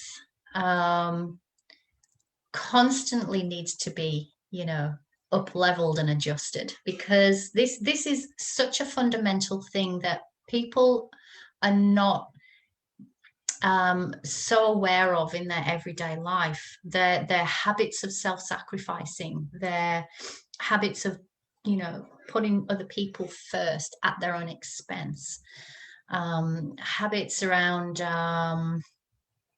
having the burnt bit of pizza and just giving the rest to everybody else, you know. It's so deep and it's so ingrained. So, you know, it's something to be consciously aware of every day and reevaluating. And boundaries. I used to hate that word, boundary. To me, it was something that was so challenging, but your boundaries are really important, and it butts up right against your self-worth. You know, how easily do you let these lines in the sand slip? How easily do you let that blurring and allow yourself to kind of drift into these situations without consciously really being aware of it? It's an interesting process, and I'll talk about this just a little in a one of the next slides, because I've avoided boundaries, to be quite honest, in my life, because it was too hard.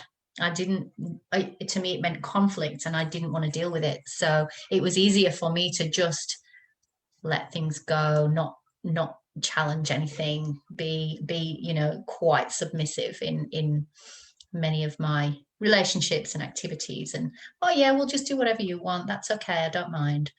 Found it really difficult to speak about what I wanted, and set those parameters. Yeah.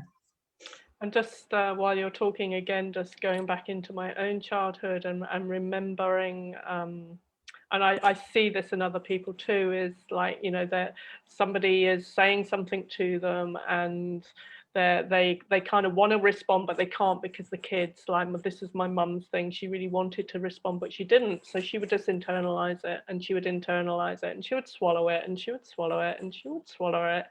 And when I used to go to bed, when I was in bed, I could hear them arguing.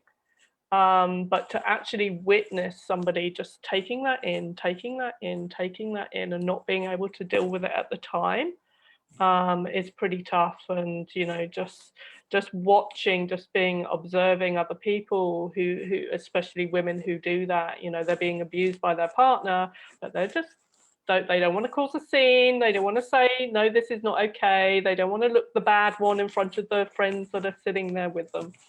It's quite tough. It is, and it's a hard thing to watch. Yeah, definitely. Yes.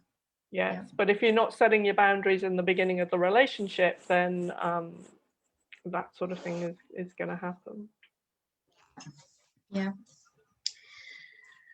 So like attracts like, doesn't it? It's when we go back down to this level of energy, frequency, vibration, we have this situation of like attracting like, and it's something that is there's no right or wrong in it. It just simply is. It's like yin and yang, black and white, you know. There's no no meaning you can attach to it really. It just simply is, and it starts with your beliefs. Do you want to go with this one? Yeah, absolutely. Yeah, so it does. Oh, here we go. After that, it does start with your beliefs.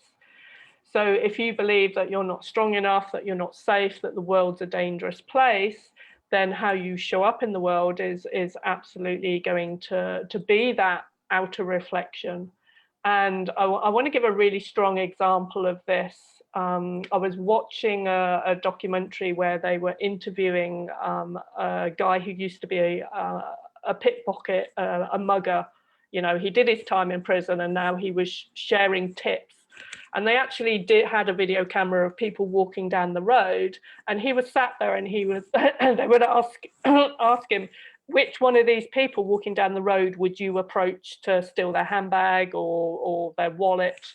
And it was interesting because this little old lady walking down the road holding her handbag, and they were thinking that he was going to go for that one, and he didn't. He went for somebody else. And it's like, well, why didn't you go with the little old lady? And it was like, well, she was like walking confidently down the road, and you could just sense from her energy that if you try to nick her handbag, she was going to turn around and give you a cuff with a handbag and cause a scene, and we don't want that. So we will go with that gentleman that's kind of like bent over and is you know, feeling, you know, that he doesn't want to be seen, that he doesn't want to cause a fuss.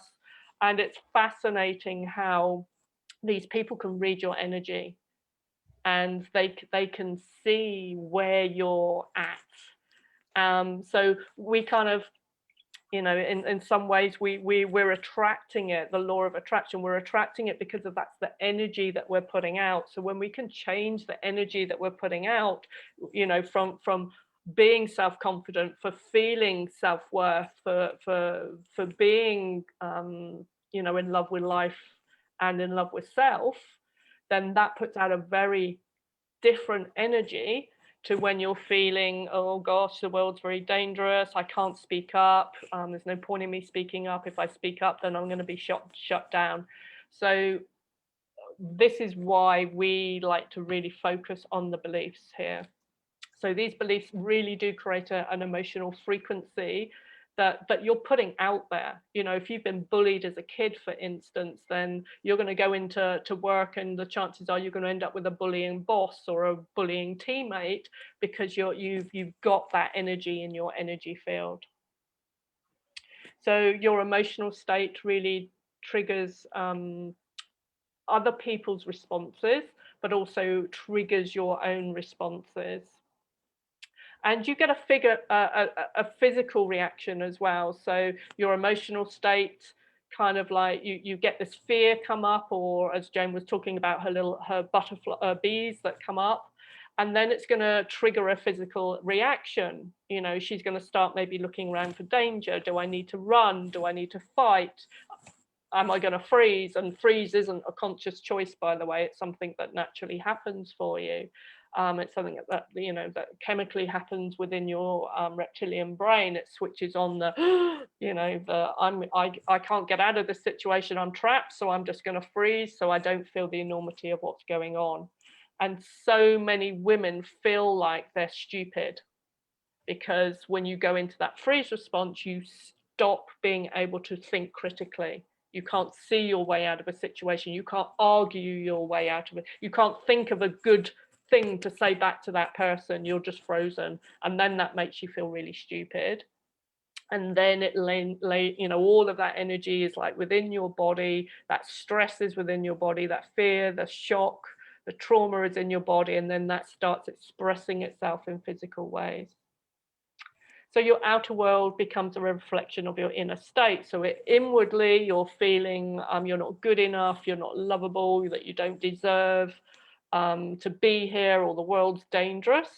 Then that's what you're going to be seeing. That, do you remember we said about the rose tinted glasses? Well, like, these are not rose tinted. They are, you know, dark tinted, really, because as you're looking out in the world and you're feeling that way, that's all you see. And we have an ideal opportunity right now to look at our beliefs and what's going on, and start focusing inwards and changing those beliefs. You know, are you spending time like feeling really grateful? Are you feeling gratitude? Are you feeling joy? Are you feeling love despite what's going on? You know, what is going on internally for you? Because your frequency really does attract similar vibrational beings. So we're not saying this is your fault, okay? But what we are saying is that you have the power to change this if you choose. As Jane started off by saying, is you don't know what you don't know. So by going through the process, that art of self-inquiry, for instance, process, or whatever process you want to do, is look inside yourself. What are your negative beliefs, and what can we do to change those beliefs? Okay, over to you with the boundaries. Is there any more to say on the boundaries? Yeah, a little bit more to say on the boundaries, because the way I used to look at boundaries, as I said before, was I used to feel that they were hard work, that it was, if I set something as a line in the sand, it would create conflict. And I was so conflict averse. I would run away from any form of conflict at all. So for me, setting a boundaries was just a signal for someone to start to challenge that, you know, what that line that I was setting. So to me, it was like I was positioning myself as always in defense of something, and pushing back, and it being hard to manage, and constantly, you know, challenging me and being in conflict with it. So boundaries, for me, that perception of boundaries was always really difficult, and I always shied away from it. It was something that it was not something that I put any real thought into around what was I willing or not willing to accept, because it was all just too hard. And that was me having, you know, coming out of a situation where I was quite highly traumatized, and the idea of more conflict was just too difficult to deal with. Yeah, just not so I safe. started to well, it wasn't safe. Exactly right. It was like, you know, it was like putting up a wall and having to hold it up. Yeah. So it's only kind of in recent years that I've sort of reevaluated what boundaries actually mean to me these days, since I've actually released such a lot of the trauma that I carried for a long time. And now it's become a promise to myself. It's just simply that. It's simply a promise to myself that I am going to take care of my own well-being first, and my own, you know, self-nurturing and protection first. And that has become something that is not negotiable.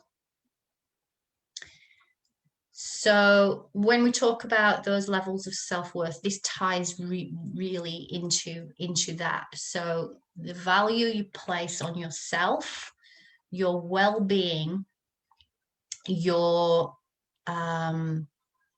vitality, and your ability to function and be joyful and vibrant in the world, has now become, well, it's become my priority, and I invite it to become your priority too.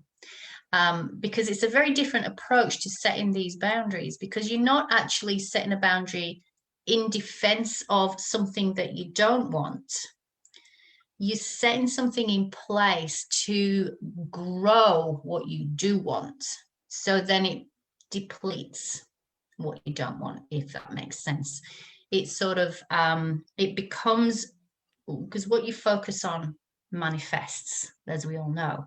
So if we're constantly focusing on what we don't want on the other side of that boundary that's pushing in towards us, that we're having to be defensive of, that's just going to keep occurring. That's going to keep happening. But if we start to bring our focus into strengthening our focus and our determination and our nurturing and our growth of all of those things that we do want in our lives, it kind of pushes back the negative stuff that we don't we don't want, because we're not focused on it. It tends to disappear. So it's a real kind of, I guess, softening of those edges around that concept of boundaries. It becomes, you know, your focus becomes on, it's now not negotiable to do yourself a disservice. It's not, you know, your well-being is your priority, and your self-worth, when it's higher, when it's, you know, stronger, pulls those experiences in, pulls that joy in, pulls that, you know, that fun element in, and those boundaries against those negatives become less important. Beautiful. You do have to have a strong sense of where your tolerance for things lies. But generally, it becomes easier to live with the boundaries from that perception of them. If that makes sense. So it becomes about loving yourself fiercely. What would happen if we all did that? Love yourself fiercely. Allow no compromise on boundaries, intuition, and self-inquiry. It's all about you and bringing that focus onto your well-being and operating from that space. Vibrationally, you become not noticeable to the lower vibrational people. You kind of move out of their radar field, if you like. You become not a person of interest. Yes. Your vibrations no longer match. There's no resonance there. Yeah. Love yourself fiercely. Like that mama lion there. Yeah. Yeah. We're going to see some of that from mothers right now with their children. This is a bit of a quote that I put together a little while ago when I was presenting at another retreat. So I'll just read this out to you because it's something that's very close to my heart. So the shift requires us to step into who we truly are. It requires us to be brave and to be someone who we may have never been. It requires us to do things that we may have never done. And I believe one of the key things that we need to do is to participate in the radical prioritization of our own wellness as the collective feminine. We need to prioritize self-care as a form of activism. We need to bring a sense of urgency to the installation of self-nurture to our everyday. And only when we do this will we be incapable of accepting anything less than the value that we place on ourselves.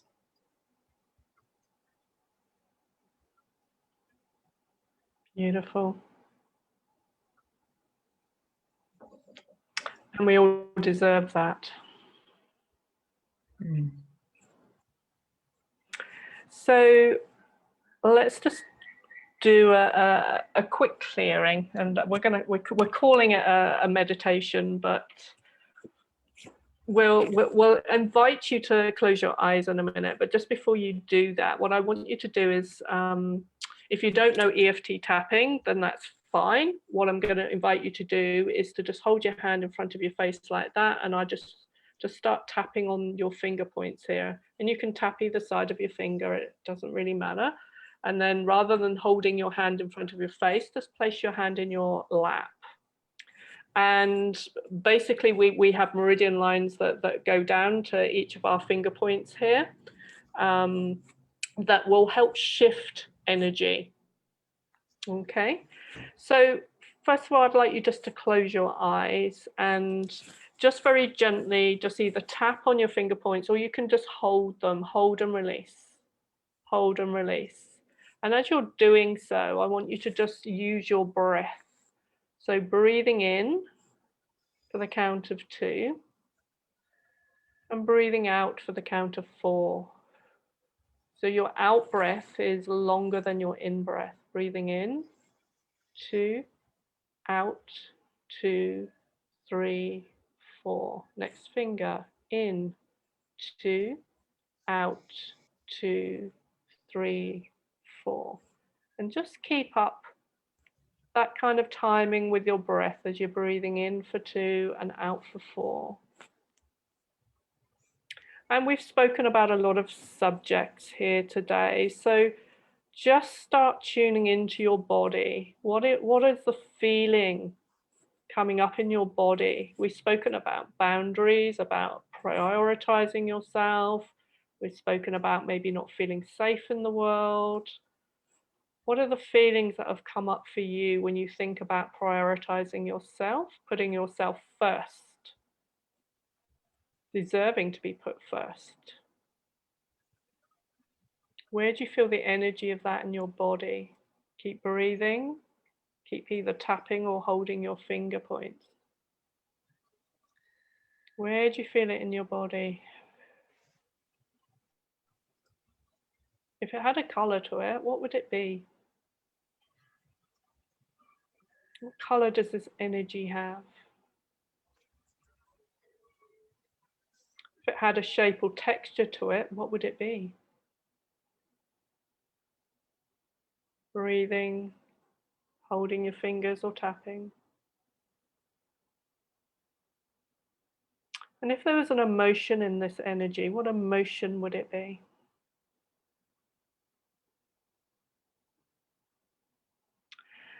And if there was a color for safety, what color would you need to come into this area of your body?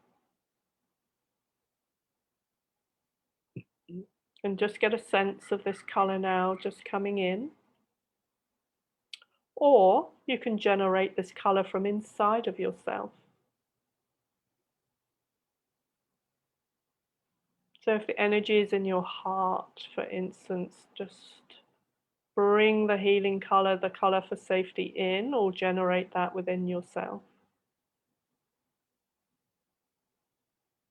And now just breathe into the body part. So if it's in your stomach, then breathe into your stomach. If it's in your solar plexus, breathe into your solar plexus. Holding the fingers or tapping. Breathing in for 2 and out for 4. Or you can now switch to breathing in for 4 and out for 4.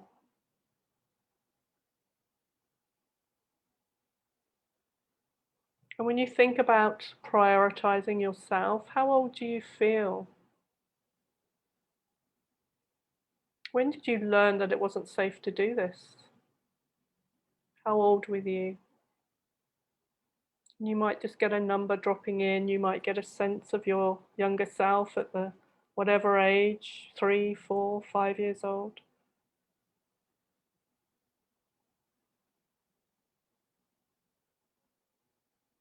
And if you are connecting with a younger version of yourself, just wrap them in a beautiful colored blanket of energy of your safe healing color. Keep breathing in for 4 and out for 4, holding your finger points or tapping them.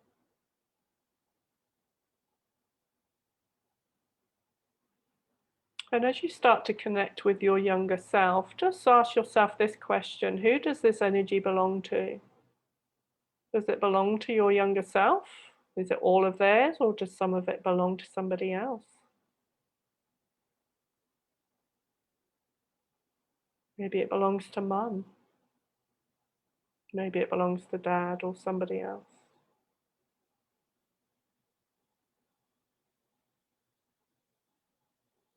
And was there any reason for your younger self to be holding any energy, any emotion, any beliefs that belongs to somebody else? If not, then maybe your younger self can just hand that back or put it in a beautiful golden box and put the lid on the box and tie a beautiful ribbon around it. We don't need to be holding anybody else's thoughts, feelings, emotions. We have enough of our own.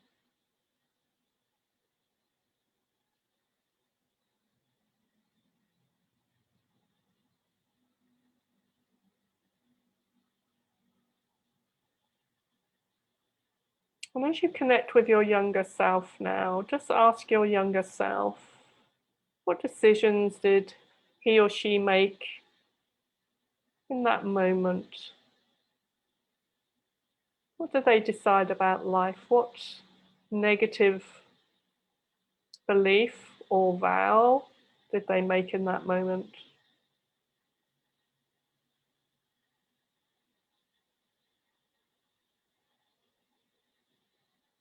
And just let them know that you're sorry that they're feeling this way and that you love them and you can see them, you can hear them, and you can feel them. And if you want to just take your younger self's hand and just tap or hold their finger points.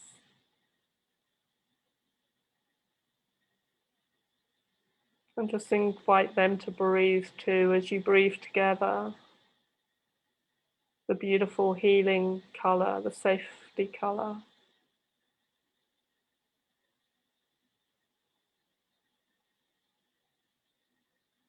And now I'm going to invite you to ask your younger self,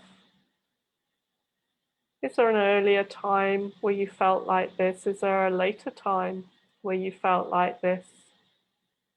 Maybe just open a window in space and time and just see the pattern in your life where this feeling has reoccurred.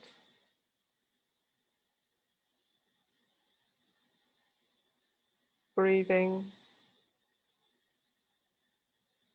tapping on your finger points.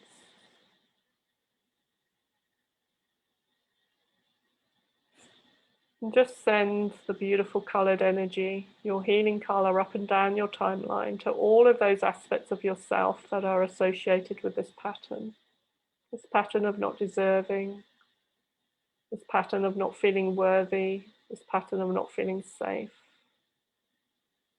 Now just invite them all to come in to a beautiful room or area where they can all be honoured, where they can all be seen. Let them know that they're safe.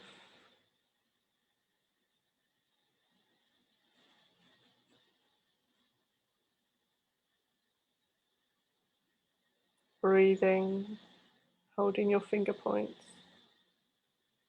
And now just tune back into your body, the body area that we started with, and just check in and just see how the energy in your body feels right now. Is it lighter? Is it filled with your colour for safety? And now I'm going to ask you to tune into the colour of empowerment. What colour is the colour of empowerment for you?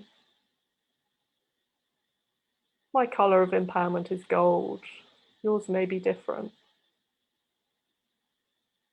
And I want you to generate that golden energy or your empowerment energy from inside of you. Or you can bring it in from the universe. And while you do so, just see your younger selves receiving the colour for empowerment.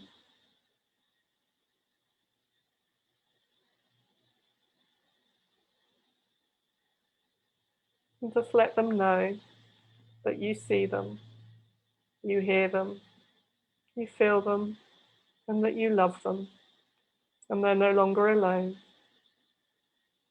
And you honour them for the experiences that they went through. And yes, there may be more work to do with them individually, but right now as a group, they're safe. They're in a safe place until you have time to come back and visit them.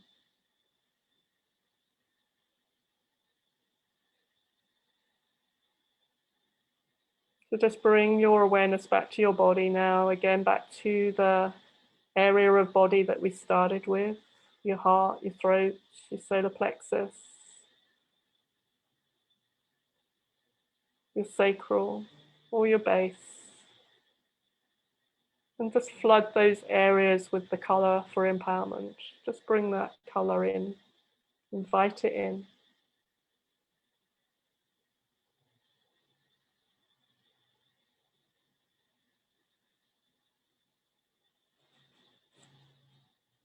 And then when you're ready, just start taking a few deep breaths and bring all of you back to this time and this space.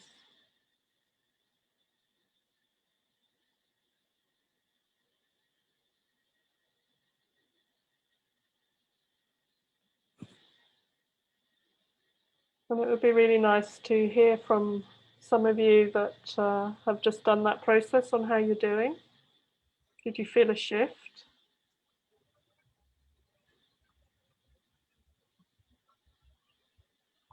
I'd love to hear from you.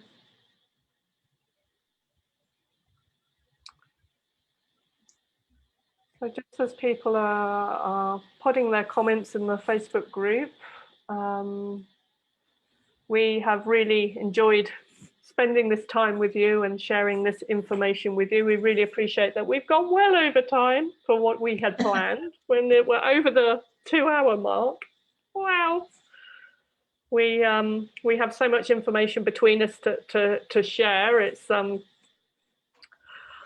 yes, we need to work on our boundaries, our time boundaries, I think. So Steph's saying thank you, that was amazing. Yes, a big shift.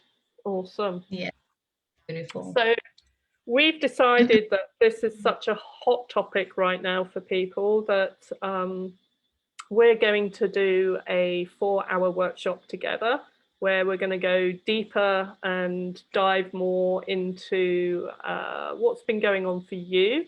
It's going to be more of a personalized, if you like. We're going to do it as a meeting, so you guys will be able to speak and join in with us, and we'll be running lots of processes and diving deeper into all of this. And it's called Creating Peace and Balance.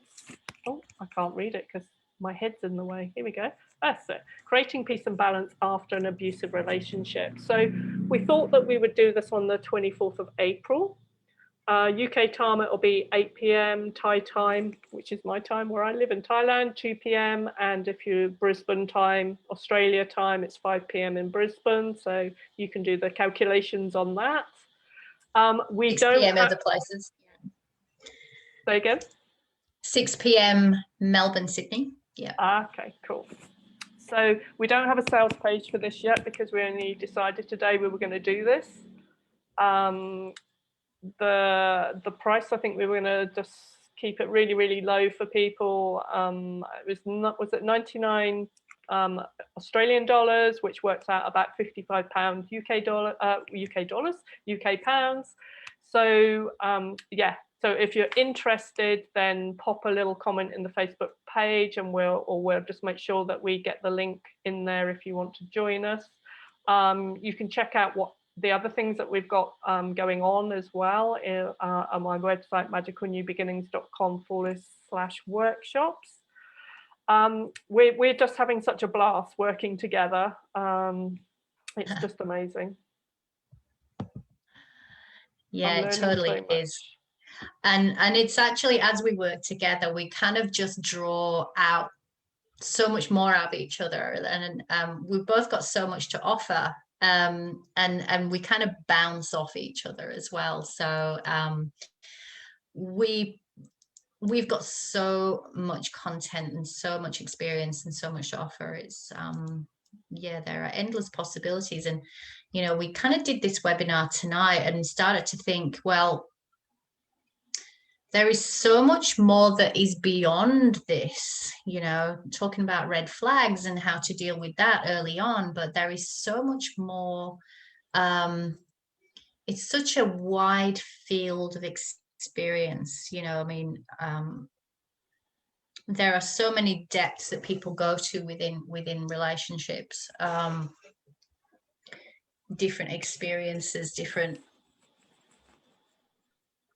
challenges that you come out of them with. And it's, you know, we've focused here on getting into a relationship, but there is so much to deal with once you've left a relationship that kind of that nature, whether it was an in-depth one, or whether, you know, whether you got out of it early on, or there are impacts, you know, or whether you know, were in it for a significant amount of time. There are impacts as well, definitely, for that. It's something that I've been working with for a long time. And I've seen some extraordinary changes in people. Yeah. And of course, you know, as mothers, if you're a mother and you've got children, then this impacts the children too, and there's a lot of guilt and shame over that. And but if the mother changes, if the mother heals the trauma, then it has a big impact on the children as well. So you're not just doing this for yourself, you're doing it for your children.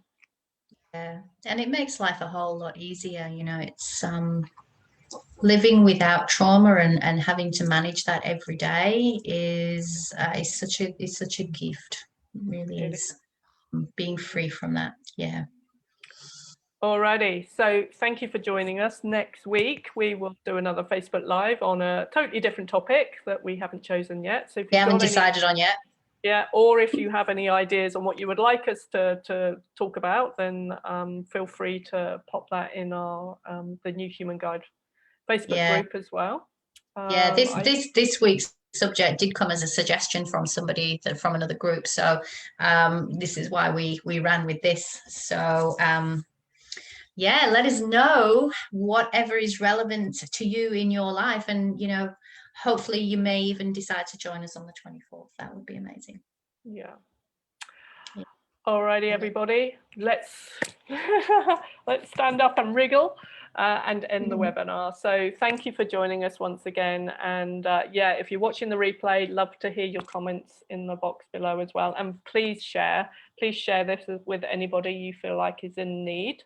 And you know, if you're a therapist and this is your area of expertise, and this hopefully will give you something that you can share with your clients too, just to get that process started with them.